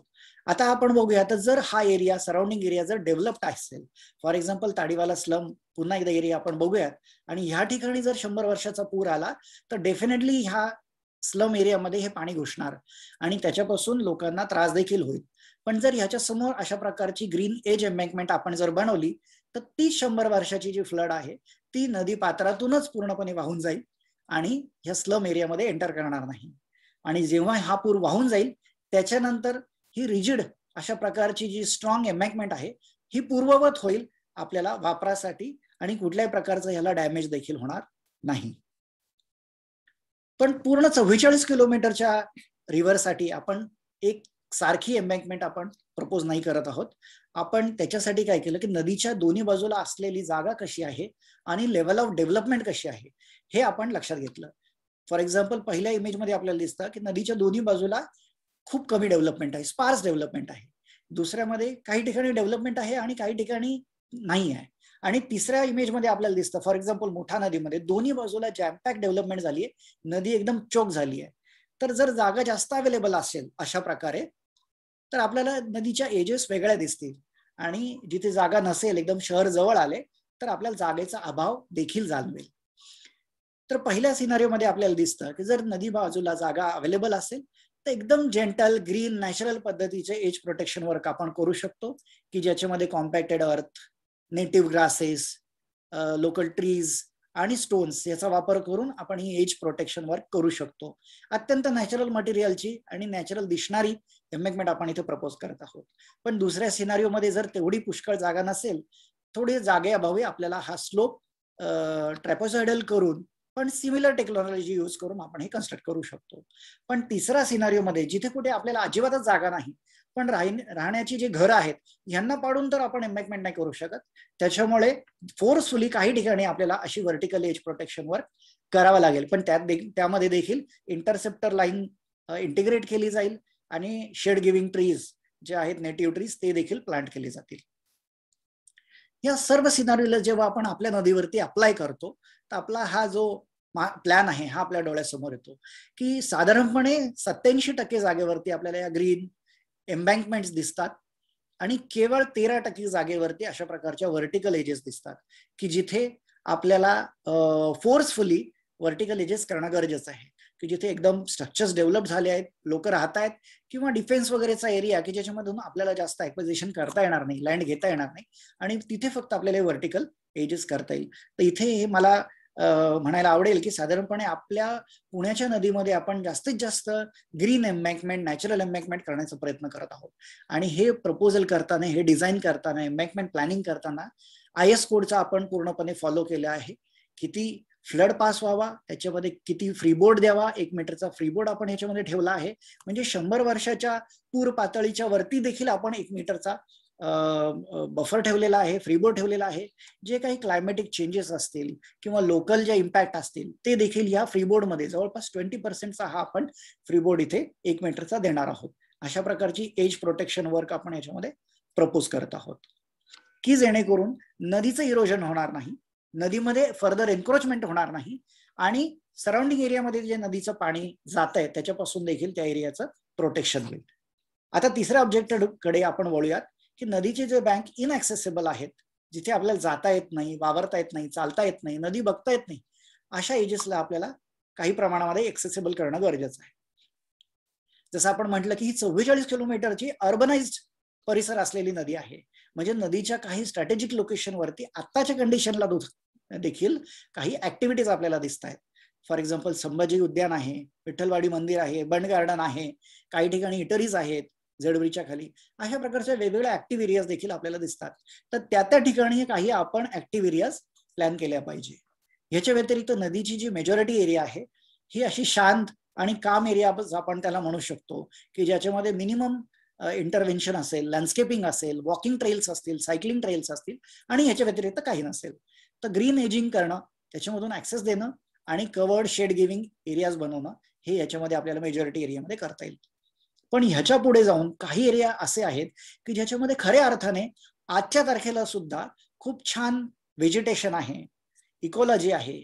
तर त्या एरियाजला for example botanical garden area आहे मुळा नदीच्या बाजूला, डिफेन्स एरियाज असतील किंवा राम नदीचा कॉन्फ्लुएन्स एरिया असेल, नाईक बेट आहे किंवा बर्ड सँच्युरीचा जो एरिया आहे, तर अशा ठिकाणांना आपण आयडेंटिफाय केलंय की त्याच्या बाजूला, त्याच्या जवळ जी आपली एज प्रोटेक्शन होईल that will be very much sensitive, अत्यंत सेन्सिटिव्ह मिनिमलिस्टिक अप्रोच आपली ही ग्रीन एज प्रोटेक्शन होईल. आणि हे जे हयात असलेले इकोलॉजिकल एरियाज आहेत त्यांना एक प्रोटेक्शन मिळेल आणि त्याला कुठल्याही प्रकारचा डिस्टर्बन्स होणार नाही. अशा प्रकारे स्टेप बाय स्टेप अप्रोचने आपण हे ऍक्टिव्हिटी प्लॅन करत आहोत. तर त्याला आपण एक्झाम्पल स्वरूपामध्ये बघूयात. फॉर एक्झाम्पल सध्या स्लम जी आहे, ताडीवाली स्लम, तर त्याच्याजवळ हयात असलेली डेव्हलपमेंट असल्यामुळे तिथे कुठे ऍक्सेसिबल घाट्स आपण करू शकतो की जेणेकरून लोकांना बसण्यासाठी, नदीपर्यंत जाण्यासाठी एरिया बनतील, ऍक्टिव्ह एरिया असतील आणि त्याच्या पाठीमागे walking, cycling trails, shade giving ट्रीजच्या सोबत आपल्याला मिळतील, सिटिंग अरेंजमेंट असेल. काही ठिकाणी आता आपण नदीच्या बाजूला अजिबात जाऊ शकत नाही, त्याचा आस्वाद घेऊ शकत नाही. हा मुळा मोठा नदीचा बंड गार्डन जवळचा भाग आहे. तर त्याच्यामध्ये आपल्याला अशा प्रकारचे natural material basalt stone, Charu, grasses आणि ट्रीजचा बनलेला हे एज प्रोटेक्शन वर्क आपल्याला दिसेल की ज्याच्यामध्ये वॉकिंग, सायकलिंग, सिटिंग ह्या सर्व गोष्टी होऊ शकतील. आणि पुराच्या या लेवलच्या 1 मीटर वरती ही आपली एज प्रोटेक्शन असेल. याच्या व्यतिरिक्त तिसरा आपण सिनारिओ बघितला की जिथे कुठे एकदम इकॉलॉजिकल सेन्सिटिव्ह एरियाज असतील, थिकली व्हेजिटेटेड एरियाज असतील, तर त्याच्या बाजूची जी एम्बॅंकमेंट असेल ही काहीशी अजूनच ग्रीन आणि प्रोटेक्टिव्ह प्रकारची असेल की जेणेकरून आपण नॅचरल पद्धतीनेच त्या सर्व एरियांना प्रोटेक्ट करू आणि एक ऍडिशनल ग्रीन एज त्याच्या समोर आपण नदीच्या बाजूला उभी करू शकू. या तिन्ही प्रकारच्या ज्या एम्बॅंकमेंट असतील याच्यामध्ये वरच्या किंवा खालच्या लेवलवरती ऍक्सेसिबिलिटी असेल, प्लांटेशन्स असतील, शेड गिव्हिंग ट्रीज असतील आणि रॅम्प, स्टेअरकेसेस ह्या देखील असतील. याच्या व्यतिरिक्त आजच्या कंडिशनला नदीच्या बाजूला बऱ्याच ठिकाणी घाट्स आहेत. काही घाट खूप छान आहेत. श्री संत ज्ञानेश्वर घाट आहे किंवा श्री अहिल्याबाई होळकर घाट आहे. हे सगळे जे घाट आहेत खूप छान मोठे घाट आहेत. पण काही घाट तुटलेले आहेत, फुटलेले आहेत. फक्त आपण गणेशोत्सवाच्या वेळेसच यांचा वापर करतो. ह्या सर्व घाटचं आपण मॅपिंग केलं. ह्याच्या व्यतिरिक्त काही ऍडिशनल स्ट्रॅटेजिक लोकेशनवरती आपण घाट देखील प्रपोज केले आणि ह्या सर्वांना आपल्या डिझाईनमध्ये, एम्बॅंकमेंट डिझाईनमध्ये कसं आपण व्यवस्थित इंटिग्रेट करू शकू याचं देखील आपण प्रपोजल बनवलं.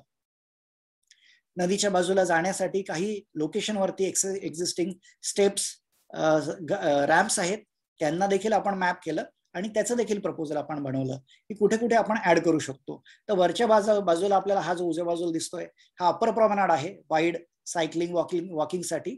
पण 2 मीटरचा नॅरो वॉकिंग ट्रेल, एकदम शेड गिव्हिंग ट्रीजच्या मधून जाणारा, लँडस्केप एरिया मधून जाणारा असं ट्रेल देखील आपण प्रपोज करू शकतो. या ट्रेल मधून खाली गेलं की आजच्या कंडिशनला ही जी अशी बॅरन नदी दिसते तर हे पात्र काहीसं आपल्याला एकदम सुंदर पाण्याचं आणि ग्रीन एजिंगचं दिसेल आणि सेफ अशा प्रकारचं वॉकिंग आपण तिथे पाहू शकू. हे केल्यानंतर आता चौथा खूप महत्वाचा मुद्दा म्हणजे जी आताच्या कंडिशनला ड्राय अशी नदी आहे आपली, त्याच्यामध्ये पाणी आणि ती सुद्धा स्वच्छ वाहतं पाणी कसं आणता येईल. आपण बघितले हे सर्व फोटोग्राफ्स की नदी कशी आपली ड्राय आहे आयदर, किंवा त्याच्यामध्ये जे वाहतं पाणी आहे ते सुद्धा एक पोल्युटेड पाणी आपल्याला दिसून येतं किंवा स्टॅग्नंट आहे. हे का असं आहे? आजच्या कंडिशनला नदीमध्ये असणारे हे जे एक्झिस्टिंग रिझर्वायर्स आहेत की ज्याला आपण चेक डॅम, वियर म्हणतो, ते या लोकेशन्सवरती आहे. चेक डॅम म्हणजे काय की एक सॉलिड प्रकारची भिंत जी नदीमध्ये घातली जाते की जेणेकरून पाणी अडवता येईल. आणि वियर म्हणजे त्या सॉलिड भिंतीमध्ये खूप छोटे छोटे काही गेट्स असतात तर त्याला वियर म्हणतात. आणि बराज म्हणजे मोठे गेट असलेले जे स्ट्रक्चर असतं त्याला बराज म्हटलं जातं. बंड गार्डन वरती आपण 5 गेटचं बराज बनवलेलं आहे. पण बाकी ठिकाणी आपल्याला चेकडॅम किंवा वियर अस्तित्वात दिसतात. या चेकडॅम किंवा वियरमुळे काय होतं की हे अत्यंत सॉलिड प्रकारचे स्ट्रक्चर्स असतात आणि त्याच्यामुळे अपस्ट्रीम एरियामध्ये सिल्टेशन होतं, हायसिंथ अडवलं जातं आणि पाण्याची जी पुराची पातळी आहे ती देखील आपल्याला उंचावलेली दिसते. या डायग्राम मध्ये आपल्याला कळेल की चेकडॅमच्या वरच्या भागाला सिल्टेशन झालंय आणि जी पुराची पातळी आहे ती देखील उंचावली जाते. पण ह्याला जर आपण रिप्लेस केलं प्रपोज बराजेस मधून, बराज म्हणजे काय, एक गेटेड स्ट्रक्चर असतं की जे खालून उघडतं आणि खालून उघडल्यामुळे पुराच्या वेळेस कुठलाही अडथळा न होता पाणी आपलं सरळ वाहून जाईल, पाण्याची पातळी वाढणार नाही, प्लस याच्यामुळे सिल्टेशन देखील नदीमध्ये होणार नाही. असा हा डबल बेनिफिटचा जो प्रपोजल आहे की जे एक्झिस्टिंग जे सॉलिड प्रकारचे रिझर्वायर्स आहेत त्यांना काढून आपण हे बराजेस प्रपोज केले आहेत आणि ते देखील बराजेस एक्झिस्टिंग रिझर्वायरच्या लोकेशनवरतीच बराज प्रपोज केले आहेत. तर 3 रिझर्वायर आपण जे बराज प्रपोज केले आहे ते एक्झिस्टिंग लोकेशनवरतीच आहेत. फक्त एकच नवा बराज आपण मोठा नदीवरती गरवारे ब्रिजच्या जवळ प्रपोज केला आहे. हे बराज प्रपोज करण्याचा अर्थ असा होता की नदी जी आजच्या कंडिशनला आपली ड्राय आहे त्या नदीमध्ये आपल्याला पाणी अडवता येईल. हे पाणी अडवलं तर नदीमध्ये कुठेतरी स्वच्छ पाणी राहील, नदीची इकॉलॉजी वाढेल आणि नदीमध्ये जी ॲक्वेटिक लाईफ आहे ती देखील फ्लरिश होईल. तर हे सगळं पाणी अडवल्यानंतर साधारणपणे मेजॉरिटी एरियामध्ये आपण नदीचं पाणी जर अडवलं तर साधारणपणे 57,000 मिलियन लिटर पाणी आपल्या नदीमध्ये साठवलं जाईल, अडवलं जाईल. पण हे पाणी आपलं वर्षभर राहणार नाही, कारण की पाण्याचा जो लॉस आहे हा लॉस आपल्याला सीपेज किंवा इव्हॅपोरेशन म्हणजे जे पाणी आहे नदीमध्ये हे 12 महिने काही थांबणार नाही, त्याच्यामध्ये सीपेज किंवा इव्हॅपोरेशन होईल. म्हणजे नदी मधलं पाणी हे नदीच्या बेडमध्ये झिरपेल किंवा त्याचं बाष्पीभवन होईल. ह्या 2 पद्धतीने ह्या पाण्याचा लॉस होतो आणि हा लॉस टोटल अराउंड 56 MLD होईल. म्हणजे 56 मिलियन लिटर हा मिलियन लिटर पर डे हा आपला लॉस होईल. म्हणजे 57,000 पाणी आपण स्टोअर केलंय आणि 56 MLD फक्त आपला लॉस आहे. ह्या पाण्याचा लॉस भरून काढण्यासाठी आपण STP मधून ट्रीट केलं जे पाणी आहे, साधारणपणे आपण बघितलं 873 MLDचं हे STPचं ट्रीटमेंट कॅपॅसिटी आहे पर डेची. हे जर पाणी आपण या नदीमध्ये टाकलं तर साधारणपणे फक्त 6% आपल्याला हा लॉस दिसतो आणि 94% हे जे पाणी असेल हे नदीमध्ये वाहतं स्वरूपामधलं पाणी आपल्याला असणार आहे. तर 6% पाणी जे आहे हे आपलं सीपेज आणि इव्हॅपोरेशन लॉसला बॅलन्स करण्यासाठी वापरलं जाईल की जेणेकरून नदीच्या पाण्याची पातळी स्टेडी राहील आणि ऍडिशनल जे पाणी असेल 94% पाणी हे 800 MLDचं पाणी नदीमध्ये वाहत्या स्वरूपामध्ये आपल्याला दिसेल आणि ह्या अर्थाने आपण स्वच्छ आणि वाहत्या नदीला अचीव करू शकू. पण ही जी नदीच्या पाण्याची जी क्वालिटी आहे ही ट्रीटेड STP नंतर समजा आपल्या स्टँडर्ड नुसार नसेल तर त्यामध्ये टर्शरी ट्रीटमेंट देखील करावी लागेल. तर आजच्या कंडिशनला असं हे जे नदीचे पात्र दिसत आहे तिथे पाण्याची पातळी वाढेल, स्वच्छ पाणी वाहील आणि नदीच्या दोन्ही बाजूला ग्रीन एजेस देखील असतील आणि कुठेतरी जेव्हा स्वच्छ वाहतं पाणी आपल्याला नदीमध्ये अवेलेबल होईल तर तिथे आपण बोटिंग, रिक्रिएशनल ऍक्टिव्हिटी काही स्ट्रॅटेजिक लोकेशन्स वरती देखील करू शकू. आजच्या कंडिशनला दिसणारं हे जे नदीचं बेड आहे जे आपल्या सर्वांनी आपण बघितलं असेल तर याच्यामध्ये नदीचं बेड एकतर हे ड्राय आहे, त्याच्यामध्ये पाणी नाहीये किंवा खूप पाणी जे कमी आहे त्याचा पॉल्युशन असल्यामुळे नदीमध्ये बायोडायव्हर्सिटीचा लॉस झालेला आहे, ह्रास झालेला आहे. बायोडायव्हर्सिटी, फिशेस वगैरे कमी झाले आहेत. नदीमध्ये जे पाणी आहे त्याच्यामध्ये खूप पोल्युशन येत आहे. नदीच्या आजूबाजूला ज्या अम्युनिटीज डेव्हलपमेंट झालेल्या आहेत त्या अनऑर्गनाइज्ड आहेत, हॅफॅझार्ड आहेत. नदीच्या बाजूला जे पाणी आपण म्हणतो की सीपेज, पण आजच्या कंडिशनला जी एज आहे ह्याच्यामध्ये गार्बेज डम्पिंग झालंय किंवा प्लास्टिक डम्पिंग झालंय, कन्स्ट्रक्शन डेब्रिज डम्पिंग झालंय, त्याच्यामुळे सीपेज सुद्धा आज डॅमेज होत आहे आणि ह्यामुळे ह्या प्रदूषणामुळे नदीच्या दोन्ही बाजूला असलेल्या ह्या ज्या स्पीसीज आहेत, जे प्लांट्स आहेत, हे देखील एक प्रकारचे काटेरी किंवा इन्व्हेसिव्ह स्पीसीज आपल्याला जास्त करून या प्रदूषणामुळे दिसून येतात. तर अशा प्रकारचे हा पूर्ण नदीचा जो सिनारिओ आहे ह्याला आपण कुठे ना कुठे बदलण्याचा प्रयत्न करत आहोत की जेणेकरून एक स्वच्छ वाहतं पाणी आपल्या नदीमध्ये येईल आणि नदीमधली जी ॲक्वेटिक लाईफ आहे ती देखील व्यवस्थित पुन्हा पूर्ववत होईल. नदीच्या एजेसला हे नॅचरल जे बोल्डर्स असतील, स्टोन्स असतील, हे टाकून आपण एज प्रोटेक्शन वर करणार आहोत. त्याच्यावरती गार्डन सॉइल टाकून त्याच्यामध्ये हे ग्रासेस आपण लावणार आहोत की जेणेकरून ग्रासचे जे रूट असेल हे डीप जाईल आणि त्या सॉइलला पकडून ठेवेल. त्याच्यावरती इंडिजिनियस ग्रासेस किंवा श्रब्स लावले जातील की ज्याच्यामध्ये बायोडायव्हर्सिटी फ्लरिश होईल. जे आपण म्हणतो की नदीच्या आजूबाजूला जे रेप्टाईल्स असले पाहिजेत, जे मॅमल्स असले पाहिजेत, ह्या सर्व गोष्टी आपल्या नदीच्या बाजूला दिसायला लागतील. सर्वात महत्व म्हणजे आजच्या कंडिशनमध्ये नदीची एज जी अशी बॅरन दिसते त्याच्याऐवजी हे शेड गिव्हिंग इंडिजिनियस ट्रीज आणि हार्डी, ज्याला म्हणजे एकदम स्ट्रॉंग प्रकारचे असे हे ट्रीज असतील की ज्याच्यामध्ये काही ट्रीज फळांचे पण असतील की जेणेकरून बर्ड्सला देखील नोस्टिंग, रेस्टिंग साइट्स भेटतील आणि शेड गिव्हिंग प्रॉमेनाड आपण तिथे बनवू शकू. पाठीमागच्या बाजूला कुठल्याही प्रकारचा स्टॅग्नेशन होऊ नये, पाणी थांबू नये म्हणून वॉटर चॅनल देखील बनवलं जाईल की जेणेकरून डाऊनस्ट्रीम म्हणजे खालच्या भागामध्ये नदीमधून हे पाणी पुन्हा नदीमध्ये पोहोचवलं जाईल. पावसाळ्याचं पाणी देखील शहराच्या बाजूला थांबणार नाही आणि ते नदीमध्ये आपल्याला परत टाकता येईल. तर पोल्युटेड नदीला अशा प्रकारे आपण रिज्युनेशन करण्याचा प्रयत्न करत आहोत आणि हे सगळं केल्यानंतर आजच्या कंडिशनला ही जी दिसतीये एक ड्राय प्रकारची इन्व्हेसिव्ह ट्री असलेली ही जी नदी आहे, काटेरी बाबूळ वगैरे असलेली, याला कुठे ना कुठे आपण छान नॅचरल एजेसचं गार्डन असलेले जे ट्रीज आहेत, नेटिव्ह ट्रीज आहेत आणि ग्रासेस आहेत किंवा स्टोन्स आहेत, अशा मटेरियल मधून रिज्युनेट करण्याचा प्रयत्न करणार आहोत. तर नदीमध्ये जर स्वच्छ पाणी आलं तर त्याचे किती फायदे होतात. तर सर्वात पहिला फायदा म्हणजे नदीचं जे पाणी थांबल्यामुळे, नदीमध्ये स्वच्छ पाणी असल्यामुळे नदीच्या सीपेजमुळे ग्राउंड कव्हरेज, ग्राउंड वॉटर जे आहे ते रिचार्ज होईल. नदीमध्ये जे रॉकी एरियाज जे आज एक्सपोज्ड आहेत आणि तिथे झाडं नाही आहेत त्याच्यामुळे टेम्परेचर वाढत आहे. त्याच्याऐवजी जेव्हा नदी पात्रामध्ये पाणी येईल आणि एजेसवरती प्लांटेशन होईल, सावली देणारी झाडं लावली जातील, त्याच्यामुळे नदीच्या आणि नदीमध्ये आणि नदीच्या आजूबाजूला नक्कीच आपल्या लोकल एरियामध्ये टेम्परेचर कमी झालेलं जाणवेल. नदीच्या आजूबाजूला असलेल्या जे एरियामध्ये आपण बघितलं की जिथे जास्त जागामध्ये व्हेजिटेशन झालेलं आहे तर त्याला देखील आपण या ग्रीन एजेस मधून प्रोटेक्ट करणार आहोत. त्याला पाणी मिळेल नदीमधून.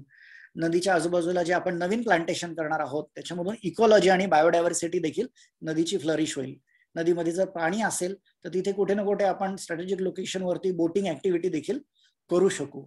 आणि अशा प्रकारे आपली जी नदी आहे ही पूर्णपणे होलिस्टिकली रिज्युविनेट झालेली आपल्याला दिसेल. जेव्हा नदी रिज्युविनेट होते म्हणजे नदीची जी सेल्फ क्लिनिंग कॅपॅसिटी असते, नदीमधून जेव्हा पाणी वाहतं तर ते पाणी सुद्धा नदी स्वच्छ करते. कधी जर नदीमध्ये ती सेल्फ क्लिनिंग कॅपॅसिटी असेल आणि अशा प्रकारे नदीमध्ये स्वच्छ पाणी आणि एजेस नॅचरल मटेरियलचे जर आपण बनवले तर त्याच्यामधून आपली नदी डेफिनेटली रिज्युविनेट होईल. आता पुढच्या ऑब्जेक्टिव्ह कडे जाऊयात आपण की नदी सोबत पर्यंत जाणारी कनेक्टिव्हिटी. आजच्या कंडिशनला बघितलं हे सगळे जे ऑरेंज कलर मधले रस्ते आहेत हे एक्झिस्टिंग रस्ते आहेत. तर बऱ्याच ठिकाणी आपण नदीपर्यंत जाऊ शकतो. परपेंडिक्युलर रस्ते आहेत किंवा पॅरलल रस्ते आहेत. याच्या व्यतिरिक्त डेव्हलपमेंट प्लॅन मध्ये देखील काही रस्ते नदीच्या आजूबाजूला प्रपोज केले आहेत की जे इव्हेंच्युअली इम्प्लिमेंट केले जातील. त्याच्यामुळे नदीपर्यंत जाण्याचा मार्ग अजून सोपा होईल. फॉर एक्झाम्पल हे व्हिज्युअलायझेशन आपण बघितलं पण त्याच्या पाठीमागे अवेलेबल लँडमध्ये अशा प्रकारचा जर रस्ता बनला तर नदी रिव्हर रिज्युनेशन प्रोजेक्ट पर्यंत नदीपर्यंत जाण्यासाठी आपल्याला सुखकर होईल. नदीच्या दोन्ही बाजूला जो एरियाज आहेत त्याच्यामध्ये आपल्याला मेट्रोची अलाइनमेंट दिसते की बऱ्यापैकी मेट्रो अलाइनमेंट एक्झिक्युटेड झालेली आहे. तर नजदीकच्या जे स्टेशन असतील तिथून वॉकिंग ट्रेल वॉकिंग डिस्टन्स वरती आपल्याला नदीपर्यंत जाता येईल. आणि दूरच्या भागातून जेव्हा मेट्रो लोकांना व्यवस्थित कनेक्ट करेल तर सर्व लोकांना पुणे शहराच्या सर्व भागामधून नदीपर्यंत पोहोचता येईल. तर हे जे मेट्रोची अलाइनमेंट आहे आणि त्याच्या समोर असलेली मुठा नदी जी अत्यंत नॅरो आहे तर ही मोठी करून व्यवस्थित आपल्याला मेट्रोशी देखील इंटिग्रेट करता येईल. मेट्रोचे जे फ्लायओव्हर असतील पेडेस्ट्रियन ब्रिजेस असतील ते देखील आपण इथे इंटिग्रेट करणार आहोत. ह्याच्या व्यतिरिक्त नदीची जी एम्बँकमेंट आहे त्याच्या वरच्या लेवलवरती आपण प्रॉमेनाड प्रपोज करत आहोत आणि त्याच्यामध्ये सायकलिंग वॉकिंग ऍक्टिव्हिटीज होतील की जेणेकरून अजून त्याच्यामधून आपल्याला शहराची कनेक्टिव्हिटी इम्प्रूव्ह झालेली दिसेल. आपली ही नदी जी आहे ह्याच्या दोन्ही बाजूला हिस्टॉरिकली बघितलं आपण आणि अर्बन कॉन्टेक्स्ट मध्ये देखील बघितलं खूप ऍक्टिव्हिटीज आहेत. तर त्या सर्व ऍक्टिव्हिटीज आपण इथे समजून घेण्याचा प्रयत्न केला की नदीच्या दोन्ही बाजूला कुठे कुठे रिलिजियस किंवा हिस्टॉरिकल स्ट्रक्चर्स आहेत. तर हे सर्व हिस्टॉरिकल स्ट्रक्चर्स आपण मॅप केले, त्यांना आयडेंटिफाय केलं आणि त्यांचं मॅपिंग केल्यानंतर त्यांना आपण आपल्या डिझाईनमध्ये देखील इन्कॉर्पोरेट केलं आहे. फॉर एक्झाम्पल हा फोटोग्राफ आहे आपला श्री छत्रपती शिवाजी महाराज ब्रिजकडे बघताना खालच्या लेवलवरून डाव्या बाजू उजव्या बाजूला आपल्याला ही स्टोन वॉल दिसते की एक हेरिटेज स्टोन वॉल आपली आहे आणि ब्रिजच्या समोर आपल्याला घोरपडे घाट देखील दिसतो. आजच्या कंडिशनची ही जी नदी आहे त्याला आपण वाईड करून त्याच्यामध्ये वॉकिंग सायकलिंग ट्रेल्स आणि लो लेवलवरती जॉगिंग गार्डन एरियाज आपण बनवत आहोत. पण याच्यासोबत ही आपण जी स्टोन वॉल होती तिला रिज्युविनेट केलं, तिला रिफर्बिश केलं आणि तिला ऍज इट इज त्याच्याशी इंटिग्रेट केलं. इव्हन घोरपडे घाट देखील आपण व्यवस्थित त्याच्याशी इंटिग्रेट केला, रिटेन केला, त्याची ऍक्सेस एनहान्स केला आणि श्री छत्रपती शिवाजी महाराज ब्रिज जो आहे स्टोन मधला तो देखील याच्याशी व्यवस्थित आपण इंटिग्रेट केला. तर ज्या त्या लोकेशनवरती सेन्सिटिव्ह आपण डिझाईन करून त्या सर्व एलिमेंट्सला इंटिग्रेट करणार आहोत. हे आपण कॉन्सेप्ट मास्टर प्लॅन मध्ये पहिल्यापासून ठेवलं आहे. तर जेव्हा कधी आपण त्या डिटेल डिझाईन मध्ये जाऊ या सर्व एलिमेंटला आपण डिटेलमध्ये बघणार आहोत. इव्हन मटेरियल सिलेक्शन वगैरे या सर्व गोष्टी आपल्या सेन्सिटिव्हली होतील. हा फोटोग्राफ आहे आपल्या डेंगळे ब्रिजवरून. डेंगळे ब्रिजवरून बघताना दोन्ही बाजूला ही उंच अशी स्टोनवॉल आपल्याला दिसते. हा हेरिटेज एरिया आपण म्हणू शकतो काही प्रमाणामध्ये आणि पाठीमागच्या बाजूला श्री छत्रपती शिवाजी महाराज ब्रिज देखील आहे. असा हा नॅरो असलेला चॅनल ह्याला मोठा करून नदीची कॅरिंग कॅपॅसिटी आपण वाढवत आहोत आणि दोन्ही बाजूला cycling walking trail shade giving trees आणि की जे प्लांटेशन असेल नेटिव्ह ट्रीज आणि ग्रासेसचं अशा प्रकारचं मिनिमलिस्टिक अप्रोच म्हणजे जे आहे त्याला वापरून त्याचं हेरिटेज एन्हान्स करून आपण हे एज प्रोटेक्शन वर्क करणार आहोत. पुढचा एलिमेंट म्हणजे गणेश विसर्जन ऍक्टिव्हिटी करण्यासाठी हे जे टँक बनवलेले आहेत हे असे सॉलिड प्रकारच्या भिंती असलेले हे टँक्स आहेत की जेव्हा पूर येतो तेव्हा हे ऑब्स्ट्रक्शन बनतात आणि गणेश विसर्जनसाठी आपण त्याचा वापर करतो. हे छोटे छोटे जे टँक आहेत त्या सर्वांचं आपण मॅपिंग केलं. असे टँक विसर्जन टँक कुठे आहेत पण हे विसर्जन टँक आपल्या एम्बँकमेंटशी किंवा घाटाशी व्यवस्थित इंटिग्रेट केलं पाहिजे. प्लस त्याचं जे पोल्युशनचं पाणी आहे हे नदीमध्ये नको जायला. तर हे काही खालच्या लेवलवरती किंवा वरच्या लेवलवरती देखील पाण्यापासून दूर अशा प्रकारे आपण करू शकतो आणि व्यवस्थित आपल्या रिलिजियस ऍक्टिव्हिटी देखील परफॉर्म करू शकतो. त्या संदर्भामध्ये जी आपली देवस्थानं आहेत, मंदिरं आहेत नदीच्या बाजूला. हे मंदिरं देखील आपण बघितली. खूप महत्वाची मंदिरं आपल्या नद्यांच्या बाजूला आपण बघतो. आणि ह्या सगळ्या मंदिरांचा जर आपण आढावा घेतला तर साधारणपणे नद्यांच्या साईडनी हे अशा प्रकारचं दृश्य आपल्याला दिसतं की नदीच्या बाजूला कुठेतरी एक इंटरसेप्टर लाईन जाते, गार्बेज डम्पिंग आहे, नदीपर्यंत जाऊ शकत नाही. तर हा सिनारिओ कुठेतरी आपल्याला बदलता आला पाहिजे आणि मंदिरापासून नदीपर्यंत व्यवस्थित एक ऍक्सेस झाला पाहिजे, सेफ घाट डेव्हलप झाले पाहिजे, त्याच्यामध्ये एक लँडस्केपिंग असलं पाहिजे, गार्डन्स, ऍक्टिव्हिटीज वगैरे हे व्यवस्थित आपण ह्याच्यामध्ये डिटेलमध्ये वर्कआउट करणार आहोत. हे कॉन्सेप्ट लेवलवरती काही स्ट्रॅटेजिक लोकेशन आपण व्हिज्युअलाइज केले होते, ते आपण इथे दाखवत आहोत. नदीच्या दोन्ही बाजूला गार्डन आपल्याला एक्झिस्टिंग मध्ये दिसतात, तर ह्या गार्डन्सला देखील आपण इंटिग्रेट करण्याचा प्रयत्न करत आहोत की एक्झिस्टिंग गार्डन्स असे व्यवस्थित नदीपर्यंत यावे आणि त्याच्यामधून लोकांना त्या नदीचा देखील आनंद घेता यावा. तर अशा प्रकारे या सर्व ऑब्जेक्टिव्हला आपण 1 बाय 1 बघितलं की हे सर्व एक्झिस्टिंग मधले इश्यूज कशा पद्धतीने आपण सॉल्व्ह करत आहोत with the help of this river rejuvenation project. आता आपण बघूया सर्वांचं मिश्रण म्हणून काय आपल्या समोर येतं. आपला जो मास्टर प्लॅन आहे तो कसा आहे. तर हा मास्टर प्लॅन आपण जर ओव्हरऑल एरिया स्टेटमेंट बघितलं तर लँड रेकॉर्ड नुसार नदीचं जे पात्र आहे, नदीची जी लाईन आहे ही साधारणपणे 687 हेक्टरची आपल्याला दिसते. पण नदी वाहण्यासाठी तिची क्षमता वाढवण्यासाठी किंवा त्याचे एज प्रोटेक्शन वर्क करण्यासाठी आपल्याला ऍडिशनल 81 हेक्टर जागेची गरज आहे.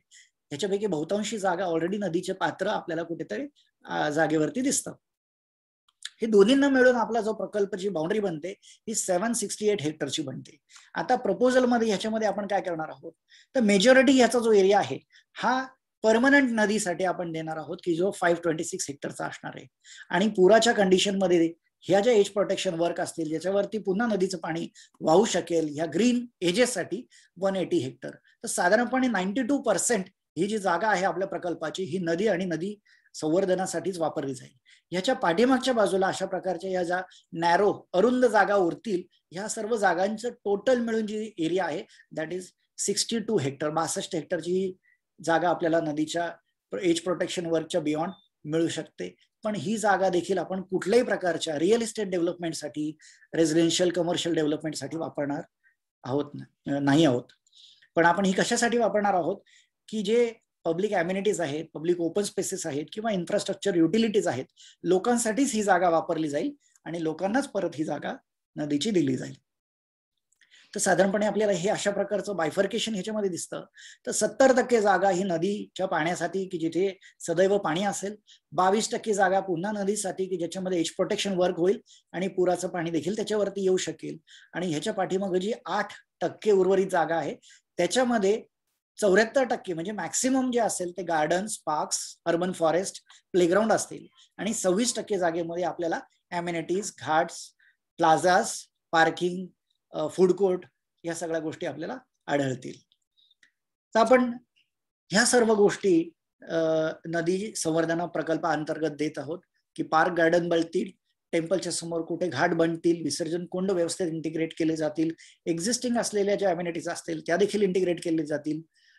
नदीच्या पूर पातळीच्या बाजूला, पाठीमागच्या बाजूला कुठेतरी मुलांना खेळण्यासाठी जागा किंवा फूड कोर्ट बनतील, सायकलिंग ट्रेल, प्लाझास बनतील, बोटिंग ऍक्टिव्हिटी केली जाईल. आणि अशा प्रकारचे ही जी ग्रीन एज म्हणजे साधारणपणे 44 किलोमीटरची किंवा 88 किलोमीटरची एक ग्रीन लँडस्केप गार्डनच आपल्या संपूर्ण शहरामध्ये उभारलं जाईल. अशा प्रकारचा बनवलेला हा डीपीआर, हा मास्टर प्लॅन आपण स्टँडिंग कमिटीमध्ये आणि जनरल बॉडी मध्ये फेब्रुवारी 2018 मध्ये अप्रूव्ह केला गेला आणि सबसिक्वेंटली 2021 मध्ये त्याचं जे कॉस्ट आहे ते देखील पुन्हा एकदा अप्रूव्ह झालं. त्याच्यामध्ये आधी नसलेले जे O&M म्हणजे ऑपरेशन अँड मेंटेनन्स 5 वर्षाचं आहे ते ऍड केलं आणि त्याच्यामध्ये GST, सेस वगैरे हे देखील ऍड केलं आणि सगळं मिळून मग आपली ही कॉस्ट देखील पुन्हा एकदा GB मध्ये अप्रूव्ह झाली. तर अशा प्रकारचा हा एकदम कॉन्टेक्स्ट स्पेसिफिक आणि कॉम्प्रिहेन्सिव्ह प्रपोजल की ज्याला आपण रिव्हर रिज्युनेशन प्रोजेक्ट म्हणतो हा प्रपोज केला गेला आहे. या प्रकल्पाची सर्व माहिती दिल्यानंतर काही महत्वाची FAQ की ज्याला आपण फ्रिक्वेंटली आस्क क्वेश्चन्स जे आपण म्हणतो ते एकदा आपल्या समोर डिस्कस करतो की ही जी 44 किलोमीटरची नदी आहे त्याच्यामध्ये मेजॉरिटी म्हणजे 87% जी एज प्रोटेक्शन वर्क आहे ही केवळ ग्रीन एम्बॅंकमेंटची आहे आणि जिथे 13% मध्ये आपल्याला व्हर्टिकल एजेस कराव्या लागतात त्या देखील फोर्सफुली आपल्याला कराव्या लागतात. तर कुठल्याही प्रकारचं आपण कॉन्क्रिटायझेशन अति करतोय असा सिनारिओ याच्यामध्ये नाहीये. आपण मेजॉरिटी ग्रीन एम्बॅंकमेंटच करत आहोत. दुसरा महत्वाचा मुद्दा म्हणजे काय आपण नदीची विड्थ कमी करत आहोत. आज जर आपण मुठा नदी बघितली, साधारणपणे 30 मीटर 35 मीटरचा हा जो लोअर चॅनल आहे, तर त्याच्याऐवजी त्याला तिप्पट करून नदी अशी वाढवून मोठी करून अशा प्रकारे हा आपण प्रकल्प केला आहे. आधी देखील आपण प्रेझेंटेशन मध्ये बघितलं, जिथे कुठे पिंचेस असतील त्याला आपण मोठा करण्याचा प्रयत्न केला आणि जेवढी जागा आपण अक्वायर करत आहोत तो सुद्धा एक खूप मोठा नंबर याच्यामध्ये आपल्याला दिसून येतो. बऱ्याच वेळा म्हटलं जातं की आपण नदीचे स्ट्रेट चॅनल बनवत आहोत, पण असं काही नाहीये. जिथून नदी ज्या कर्व्हिलिनियर फॅशन मध्ये वाहते तर नदीचं जे कर्व्स आहेत, नदीचे जो ज्या बँक आहेत तिथेच आपण एम्बॅंकमेंट टाकत आहोत आणि नदीचा जो कर्व आहे, जो फ्लो आहे तोच आपण मेंटेन केलेला आहे. नदीला कुठे आपण सरळ केलेलं नाहीये. नदीमध्ये स्टॅग्नंट पाणी असेल असं म्हटलं जातं, पण नाही. नदीमध्ये स्वच्छ आणि वाहतं पाणी ठेवण्याचा आपला प्रकल्प आहे. नदीमध्ये फ्लोरा फाउना जो डिस्ट्रॉय होईल असं नसता. आपल्या कंडिशनमध्ये आपल्याला माहिती आहे, आपल्या नदीमध्ये आजच्या कंडिशनला मेजॉरिटी एरियामध्ये कुठेही फ्लोरा फाउना राहिलेला नाहीये. मेजॉरिटी ज्या ग्रीन एजेस होत्या त्या सगळ्या डिस्ट्रॉय झाली आहे. खूपच कमी ठिकाणी फ्लोरा फाउना आहे. तो जिथे फ्लोरा फाउना आहे एक्झिस्टिंग मध्ये तो एनहान्स केला जाईल. त्याच्या पुढेही ग्रीन एम्बॅंकमेंट अजून वाढवली जाईल. पण जिथे नाहीये तिथे आपण अशा प्रकारच्या ग्रीन एजेस आणि थिक व्हेजिटेशन करणार आहोत. त्याच्यामुळे डेफिनेटली फ्लोरा फाउना वाढेल आणि बायोडायव्हर्सिटी देखील एनहान्स होईल. हा केवळ एक ब्युटिफिकेशन प्रकल्प आहे असं म्हटलं जातं, पण नदीचं पाणी स्वच्छ करणं, नदीच्या बाजूला गार्बेज डम्पिंग, कन्स्ट्रक्शन डेब्रिंग होऊ नये, हे तर ब्युटिफिकेशन नाहीये. हे तर आपलं नवीन नदी क्लिनिंग आहे. नदीला आणि नदीच्या आजूबाजू एरियाला जो पुराचा धोका आहे तो दूर करणं, ऍक्सेस स्ट्रॅटेजिक लोकेशनवरती व्यवस्थित देणं आणि नदीमध्ये पाणी आणणं, नदीची इकॉलॉजी वाढवणं, ॲक्वेटिक लाईफ फ्लरिश करणं आणि जे काही अम्युनिटीज आत्ताच्या कंडिशनला फ्रॅगमेंटेड आहेत त्याला व्यवस्थित इंटिग्रेट करणं, हे नदीचं कॉम्प्रिहेन्सिव्ह ऑब्जेक्टिव्ह आहे. तर त्याच्यामुळे हा केवळ एक ब्युटिफिकेशन प्रकल्प आहे असं हे म्हणणं हे डेफिनेटली चुकीचं ठरेल. आपण बऱ्याच वेळा ऐकतो की नदी प्रकल्पामधून रिअल इस्टेट होतंय वगैरे, पण असं काही नाहीये. नदीच्या संपूर्ण प्रकल्पाच्या अंतर्गत आपण कुठलीही रिअल इस्टेट डेव्हलपमेंट करणार नाही आहोत. आपण तसं प्रपोजलही केलेलं नाहीये.